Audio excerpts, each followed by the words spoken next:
Hi everyone, welcome to another episode of Barbie Dolls of the Week. This week we're going to talk about actually the same topic from the last video because I want to follow up on that. I got a lot of reaction and questions and comments, not just on the YouTube page, but in some of the groups that I am on as far as Facebook.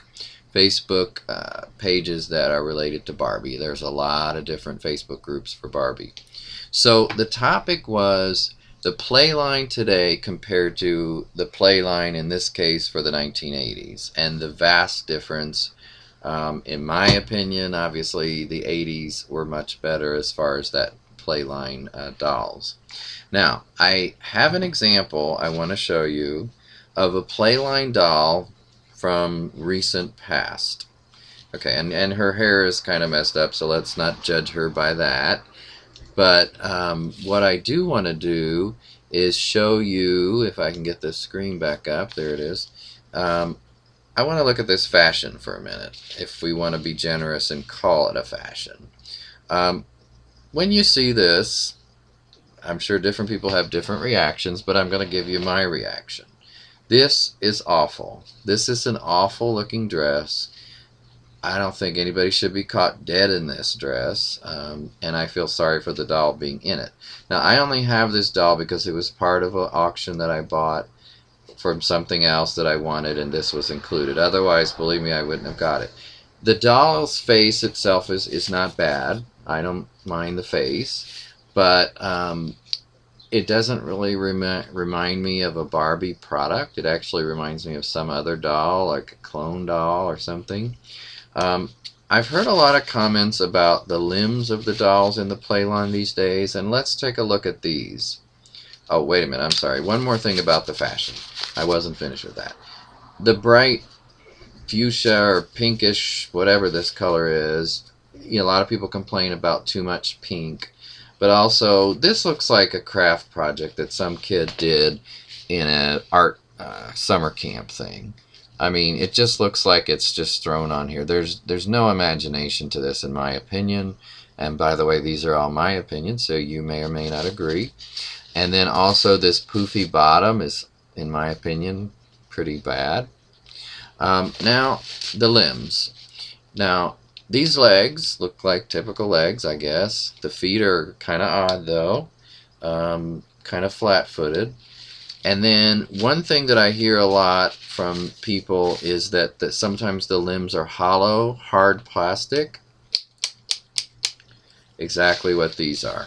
They're hollow and they're hard plastic, and they're certainly not bendable at the knees. The arms are about the same. I don't know about hollow, but probably. I mean, if you look at this, you can go like that.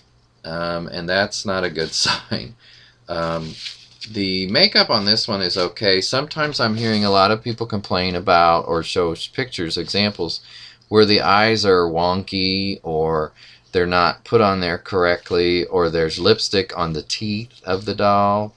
So there's a lot of complaints about quality and quality control and the lack thereof. But I think it's sad that you've got a doll that has these hard plastic hollow legs. That in the past, when I started buying dolls in the 80s, you wouldn't have found that. That was the cheapy dolls, like the much less desirable in my opinion. So, speaking of the 80s, I want to show an example of a Playline doll from the 80s compared to the one we just looked at. So this is one, and she is now this is an outfit that would have been bought separately. It's a cute little outfit. It's not bright fuchsia pink. It's a wraparound, very simple. Probably was $1 if I had to guess, or 99 cents. I don't know, something like that, $1.50, but pretty cheap. And I think it's a much better quality. It actually has some kind of fashion to it. It's not my favorite outfit. I'm not crazy about the colorful splotches, but it's kind of fun for what it is. Now, let's look at the legs of the doll to compare apples to apples, so to speak. Okay, this is what Barbie was known for, is this soft, kind of rubbery plastic. And obviously her knees are somewhat flexible. And you can hear the little, you might not be able to hear it, but you can kind of hear the little clicking of the knees. This one does have hard plastic arms, and they're similar to those others, but that's because it was on the lower end of the Barbies, and it was probably a beach Barbie, I'm assuming. I don't know for sure because a lot of them are similar. But to me, just a much better quality when you look at the two. Um, this one, let's just put it like this. Oops, wrong side. Get it out of the glare there. Also, look at the faces on these. The shape of the face is a lot different. So that's something. I find her face a little too big, maybe. I don't know. It's just kind of an odd look to it. And in a way, the hair looks like it's just on top of the head. So I don't know why that is. Okay, I want to show you, speaking of fashions, another fashion that I really like. And this is, an older one, of course. And it's on an older 70s doll. So I'm sure some of you will recognize her. Still in very good condition. I actually had to put a snap on the back and fix this, but I mean, if you look at this fashion compared to this one, and I don't know how much this was at the time, but if you can't see the difference, then I'm not sure why, because this is crap. This fashion is crap, and this is very stylish. It's I would almost call this chic, and it looks really nice. There's thought in this. There's design in this. There's not in that. I'm sorry, to me there is not. Beautiful, I think, and it looks really good on a doll. It's not pink, and I don't have a problem with pink. There's a lot of pink I like, and a lot of pink outfits on dolls that I like, but not that pink, and not that look of them. It's really the look, not so much the color. Okay, the other thing I wanted to mention about this topic is one thing that's brought up a lot is the variety of the dolls. A lot of people did agree with me that nowadays, if you go into, for instance, Target or Meijer or something, Walmart maybe might have some more. The aisle space is a lot smaller than it was back in the 80s when you had at least 2 aisles of dolls on both sides, I mean. And when we talk about the variety, also the diversity of the dolls, there was a lot of diversity and a lot of variety. I mean, there was so many to choose from, and they all seemed like, boy, I want that one, that one, that one. And they'd have like 3 dolls per set, or 4 dolls, 5 dolls, depending on what it was. So let me show you what I mean. So if I just took 5, 6 dolls to show you. They're all in boxes, these particular dolls, but to show you what I mean. Now, this is a Nikki doll from the Safari line, or that's what I call it.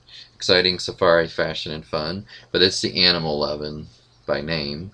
And you see Nikki there. Now, I'm not crazy about the fashions in this line at all. It was actually one of my least favorite. But at least it's got imagination, and it's got a purpose for why it looks like that. I also am not crazy about her hair, but I love the variety and the thought process of this.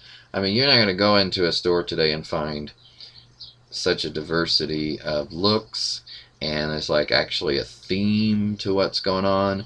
Basically, when you go in, you see, people are saying there's like four kinds, 5 maybe, but you'll see princesses, you'll see maybe mermaids, you'll see ballerinas sometimes, and you'll see fairies sometimes.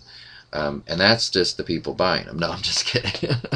I stole that joke from somebody I love. But anyway, I'm talking about the dolls, and there's just a lot of repetition of those themes of mermaids, princesses, fairies, ballerinas, and you really don't need that. Also, I love the Wizard of Oz, but they've now done 4 or 5 versions of Wizard of Oz dolls. Of course, those are not usually in the Playline, or at least at stores these days.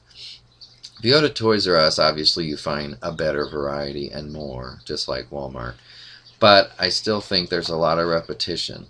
And let me show you some of the other examples I have. This box is kind of not so clear, but this is from the Barbie and the Sensations line, which I really did like.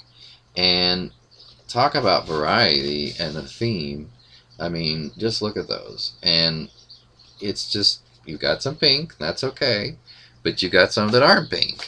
And there's the different hair colors, there's the different characters like Bopsy. Who's going to see Bopsy in the store today? You're not. There's just not a lot of variety. And, you know, Mattel is having issues. The Barbie sales are slumping, and I hope they can do better. I personally think that Barbie's going to survive no matter what, in some capacity, but I'd like to see it with more respect maybe than it's currently giving in the Playline. I think the adult collector line, of course, is pretty good, and, you know, everything could be improved, but it's pretty good. Here's another one I want to show you. As just these 6 dolls that I'm showing you are just a variety and showing you not just diverse dolls, but the styles, the thoughts that went into this. This has got some character to it, and it's in a white outfit. This one is, even though it's in the box, it's starting to show its age a little bit. But, you know, you can go in the store and find dolls with so-called super hair or twirly hair or curly something. So that's not lacking, but it's the quality that's not going to be the same. You're not going to find the same quality of doll, I don't think, from what I've seen, and I've seen a lot of them. And this is Teresa doll, California Dream Barbie line.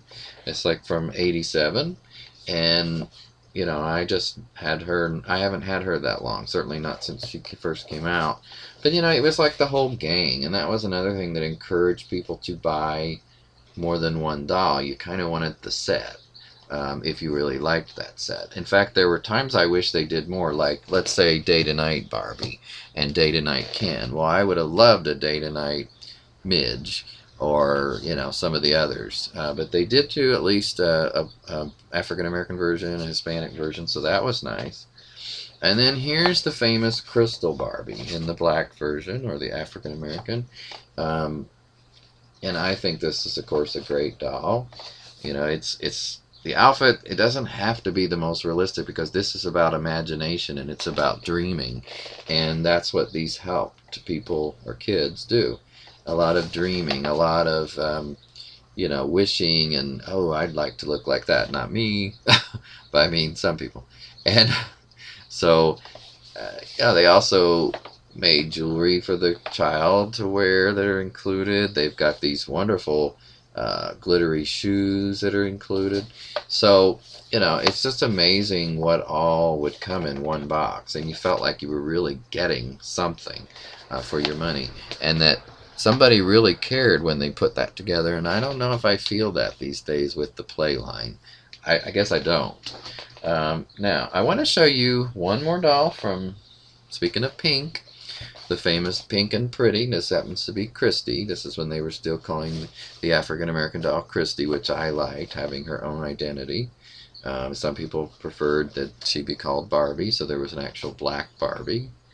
But it shows all you can do, all the different ways you can use the pieces of clothing in the outfit and so forth. So, beautiful doll, and just not something you're going to find in the store today. That type of doll, I mean. Now, I want to show a couple examples of dolls that I like from the current crop, or fairly current. And, you know, they may still have the hollow limbs, I understand, and they may still have the not being flexible. I mean, I've got some up here that probably fit that too. Yeah, in fact, I see a couple. But I want to show you these, because these are dolls I really like with fashions that are okay. You know, they're not bad, and they're actually pretty good for what they are, you know, with the Velcro and all that, and kind of cheap fabrics. But this is, of course, a Ken, and I really like the face. A lot of times the face mold makes the difference, or the overall look. I mean, you know, and even though he doesn't have hair that you can comb or brush, he's got the hair that is molded. But I still think that's a really well-made looking doll. And to go with him is another fashionista This one is, oh gosh, his name is escaping me. Maybe it's Ryan, I believe. But anyway, this one is kind of almost Elvis looking in his younger years. I think it could very well pass for Elvis in the right clothing. But this the good thing about this is the variety. So I want to show some examples of ones that I kind of like, but the bodies on some of these I don't care for. I actually had one Midge doll that I sold. I bought her and then sold her because I didn't like it at all once I got it and saw it in person.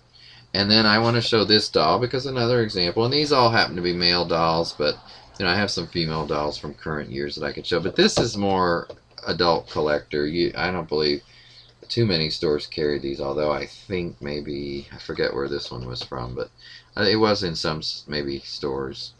But it's a really nice one. It has flexible arms that are the kind I like, not the one where you can see so much that it's a doll. It looks more realistic. So that's that one.